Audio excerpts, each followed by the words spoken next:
کیا قوم بغیر رہبر کے ہو سکتی ہے؟ کیا جناب موسیٰ علیہ السلام طور پر بغیر رہبر اور جانشین معین کیے ہوئے چلے گئے تھے؟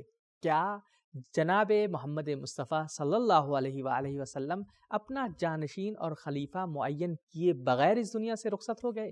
اور کیا آج کے زمانہ کی جو غیبت کا زمانہ ہے ہم لوگوں کو آزاد چھوڑ دیا گیا ہے؟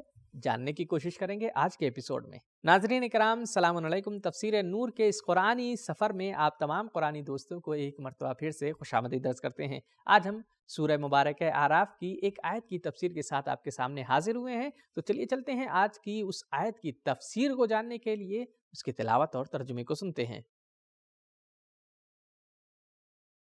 کتاب انزلناه الیک مبارک لیدبروا آیاته ولیتذکر اولو الالباب۔ بسم اللہ الرحمن الرحیم۔ وواعدنا موسى 30 ليلة وأتممناها ب10 فتم ميقات ربه 40 ليلة وقال موسى لأخيه هارون اخلفني في قومي وأصلح ولا تتبع سبيل المفسدين۔ اور ہم نے موسیٰ سے تورات دینے کے لیے 30 راتوں کا وعدہ کیا تھا اور اسے مزید 10 راتوں سے مکمل کیا۔ اس طرح ان کے پروردگار کی مدت 40 راتوں میں پوری ہو گئی۔ اور جناب موسیٰ نے کوہ طور پر جاتے وقت اپنے بھائی ہارون سے کہا، تم میری قوم میں میرے جانشین بن کر رہو اور اصلاح کرتے رہو اور خبردار مفسدین کے راستے پر نہ چلنا۔ تو یہ تھی آیت کریمہ کی تلاوت اور اس کا ترجمہ۔ اب جاننے کی کوشش کریں گے اس آیت کے ذیل میں کیا نکات بیان کیے گئے ہیں۔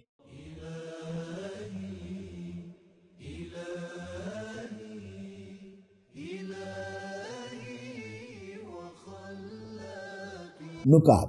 سورہ بقرہ کی آیت نمبر 51 میں جناب موسیٰ علیہ السلام کے ساتھ 40 رات کے وعدے کا ذکر ہے۔ وَإِذْ وَعَدْنَا مُوسَىٰ 40 لَيْلَةً، لیکن یہاں 30 راتوں میں 10 رات بڑھا کر بیان کیا گیا ہے۔ امام محمد باقر علیہ السلام کے قول کے مطابق اس طرح سے بنی اسرائیل کا امتحان لینا تھا۔ روایات میں ہے کہ اس کی پہلی 30 راتیں ماہ ذی القعدہ کی ہیں اور بعد والی 10 راتیں اول ماہ ذی الحجہ کی ہیں۔ تفسیر نور الثقلین۔ اگرچہ حضرت موسیٰ علیہ السلام مکمل طور پر 40 دن اور رات کوہ طور پر رہے، جیسا کہ توریت کے سفر خروج میں بھی آیا ہے، لیکن اس کے باوجود لفظ لیلتن استعمال کیا گیا ہے، اور یہ شاید اس لیے ہے کہ عام طور پر مناجات رات میں کی جاتی ہیں۔ ہو سکتا ہے کہ اس کی وجہ یہ بھی ہو کہ قدیم زمانے میں کیلنڈر کی بنیاد چاند پر رکھی جاتی تھی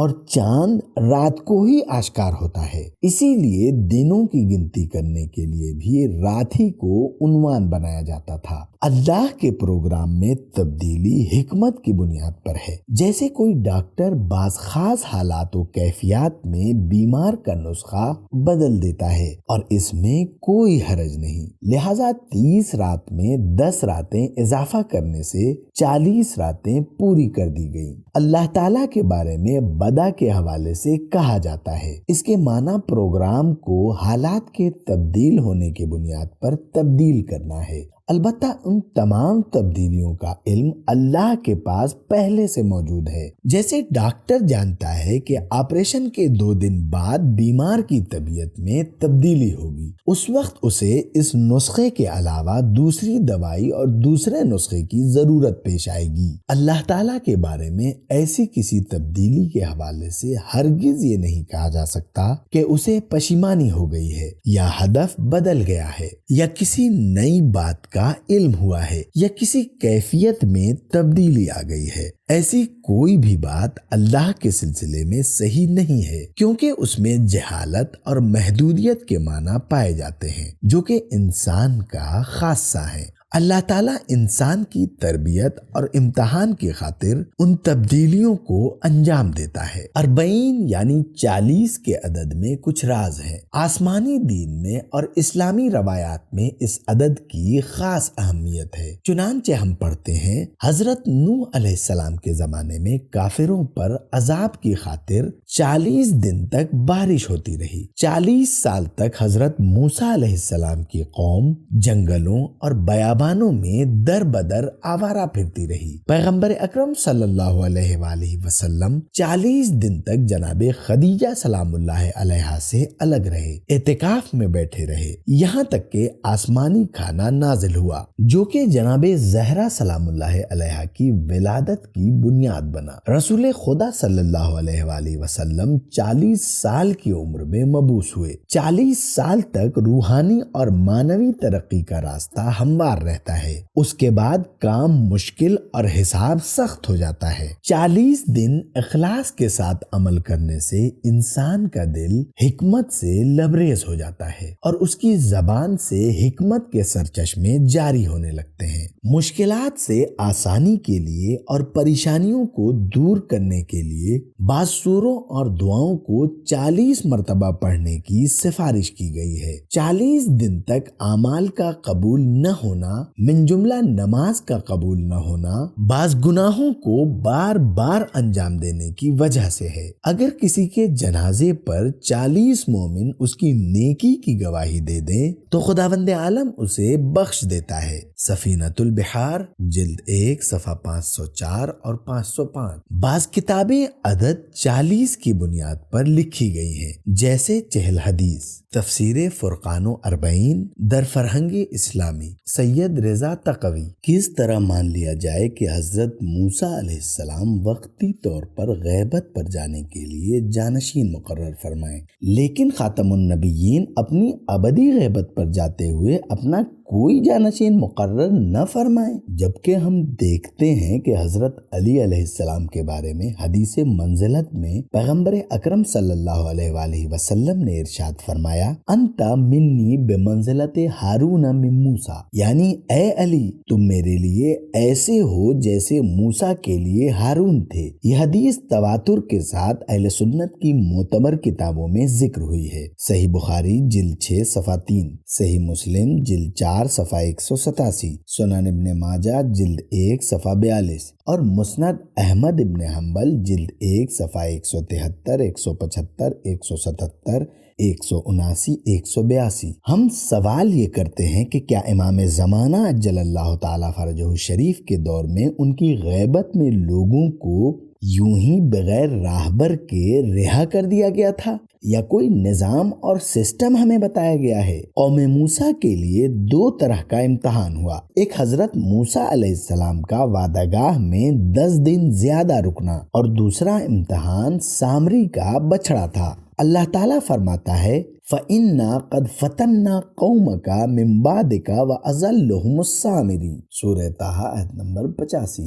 جناب موسیٰ علیہ السلام نے فرمایا، میں آیات الہی کے لیے 30 راتیں وعدہ گاہ میں جاؤں گا، اور پھر 30 راتیں جب گزر گئیں اور جناب موسیٰ واپس نہ آئے تو لوگوں نے کہا موسیٰ نے وعدہ خلافی کی ہے۔ انہوں نے اپنی امیدیں ختم کر دیں اور گمراہی کے راستے پر چل پڑے، جبکہ جناب موسیٰ کے کوہ طور پر چلے جانے سے ان کا خدا تو ان کے درمیان سے نہیں چلا گیا تھا کہ لوگ اسے چھوڑ کر بت پرستی کی طرف چلے جاتے۔ آیت میں اصلاح سے مراد سماجی مشکلات اور پورے سماج کی اصلاح ہے، کسی ایک کی اصلاح مراد نہیں ہے۔ اصلح کا لفظ خلفنی کے بعد آیا ہے۔ حضرت موسیٰ علیہ السلام کے دور میں بھی ہر زمانے کی طرح سازش کرنے والے موجود تھے۔ جناب موسیٰ علیہ السلام ان سے پریشان تھے اور جناب ہارون سے ان کے بارے میں تاکید کیا کرتے تھے کہ انہیں موقع نہ دو کہ حالات کا اختیار ان کے ہاتھ میں چلا جائے، کہیں ایسا نہ ہو کہ تم چاہتے ہوئے یا نہ چاہتے ہوئے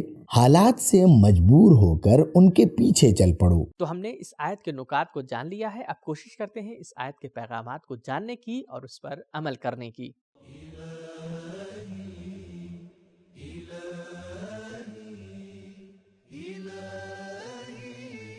پیغام نمبر 1، کسی مقدماتی کام نفس کی اصلاح اور عبادت کے بغیر کسی پیغمبر پر آسمانی کتاب نازل نہیں ہوتی، بلکہ اس مقصد کے لیے شخصی صلاحیت کے ساتھ ساتھ مخلصانہ عبادت اور راتوں میں عارفانہ مناجات لازمی ہے۔ نمبر 2، ذمہ داریاں چاہے جتنی بھی ہوں، چاہے رہبری کی ہی ذمہ داری کیوں نہ ہو، انہیں عبادت، اعتکاف اور خدا کے ساتھ راز و نیاز میں رکاوٹ نہیں ہونا چاہیے۔ نمبر 3، انبیاء کے ساتھ اللہ تعالیٰ کی میعاد گاہ کوہ طور اور غار حرا جیسی ہوتی ہے، جبکہ خدا کی طرف سے اپنے صالح بندوں کی مہمانی دعا و مناجات کے ذریعے ہے۔ نمبر 4، مناجات کے لیے بہترین وقت رات کا وقت ہے۔ نمبر 5، پوری 40 راتوں کی عبادت کے خاص اثر ہوتے ہیں۔ نمبر 6، کاموں کے لیے ایک مدت، ایک خاص وقت معین ہونا چاہیے۔ نمبر 7، نئے رہبر کو تجربہ کار پرانے رہبر کے شانہ بشانہ تحریک کے ہر ایک نشیب و فراز میں ساتھ رہنا چاہیے۔ نمبر 8، سماج میں کسی رہبر کا ہونا ضروری ہے۔ نمبر 9، اللہ کی اجازت سے انبیاء کو اپنا جانشین مقرر کرنے کا اختیار ہے۔ نمبر 10، رہبر اور امام کا حکم پیغمبر کے ذریعے ہونا صحیح ہے، یہ جانشینی لوگوں کی اصلاح کے مقصد سے ہو اور انحراف و گمراہی سے دور ہو۔ نمبر 11، ایک ہی دور میں بیک وقت 2 رہبر نہیں ہو سکتے۔ جب تک پیغمبر حضرت موسیٰ علیہ السلام موجود ہیں، جناب ہارون نے نبی ہونے کے باوجود رہبری کی باغ ڈور ہاتھ میں نہیں لی۔ امامت و رہبری نبوت سے الگ ہے، لہٰذا جناب موسیٰ علیہ السلام نے اپنی غیبت کے دوران کے لیے جناب ہارون کو اپنا جانشین اور قوم کا رہبر معین فرمایا۔ نمبر 12، انبیاء اس قدر عوام کے خیر خواہ ہوتے ہیں کہ اپنی چند دن کی غیر موجودگی میں بھی اپنی ذمہ داری کا احساس کرتے ہوئے لوگوں کو بغیر سرپرست کے نہیں چھوڑتے۔ نمبر 13، کسی بھی سماج کے رہبر کا اصلی فرض امت کی اصلاح کرنا ہے۔ نمبر 14، اگر لوگ خود بخود فساد و خرابی کی طرف جھک جائیں یا اس کے طلبگار ہو جائیں تو رہبر کو اپنی ذمہ داری سے ہاتھ نہیں اٹھا لینا چاہیے، اسے کسی سے نہیں گھبرانا چاہیے۔ نمبر 15، دہرانا اور یاد دلاتے رہنا ہر حال میں فائدہ مند ہے، اس کے باوجود کہ جناب ہارون علیہ السلام پیغمبر اور معصوم تھے، پھر بھی جناب موسیٰ علیہ السلام نے انہیں 2 اہم ذمہ داری اصلاح کرنے اور فساد سے دور رہنے کی طرف متوجہ فرمایا۔ نمبر 16، فاسد سسٹم اور اس کی پیروی کرنے والوں کے ہوتے ہوئے سماج کی اصلاح نہیں کی جا سکتی۔ نمبر 17، سماج کو ایک اصلاح کرنے والے رہبر کی ضرورت ہوتی ہے، اور وہ بھی ایسی رہبری جو ہرگز فساد پھیلانے والوں کے نظریے اور سازشوں کے سامنے نہ جھکے۔ نمبر 18، اللہ کا قانون اس قدر مقدس اور اتنی پاکیزگی رکھتا ہے کہ اسے حاصل کرنے کے لیے مکمل طور پر روحانی آمادگی کی ضرورت ہے۔ تو ناظرین، آج کے ایپیسوڈ میں ہمیں یہ معلوم ہوا کہ کوئی بھی نبی کبھی بھی امت کو بغیر وسیع اور جانشین کے چھوڑ کر نہیں جاتا، چاہے وہ کم وقت کے لیے ہی کیوں نہ ہو۔ جیسے جناب موسیٰ علیہ السلام جب 40 دن کے لیے طور پر جاتے ہیں تو اپنے بھائی ہارون کو اپنا وسیع اور جانشین قرار دیتے ہیں۔ اسی طریقے سے حضرت محمد مصطفیٰ صلی اللہ علیہ وآلہ وسلم جب اس کائنات سے جانے لگے تو اپنے بھائی علی کو اپنا جانشین اور وسیع قرار دیا۔ اگر ہم اس کا انکار کریں تو ہم علی کا انکار نہیں بلکہ نبی کی ذات پر انکار کرتے ہیں، نبی کی ذات پر سوال اٹھاتے ہیں، ان کی تدبیروں پر سوال اٹھاتے ہیں۔ تو اس رمضان سبیل قرآن کے ساتھ قرآن پڑھیں بھی، قرآن سمجھیں بھی۔ ملتے ہیں اگلے ایپیسوڈ کے، تب تک کے لیے شکریہ، خدا حافظ۔ سبیل قرآن، قرآنی سماج کی پہچان۔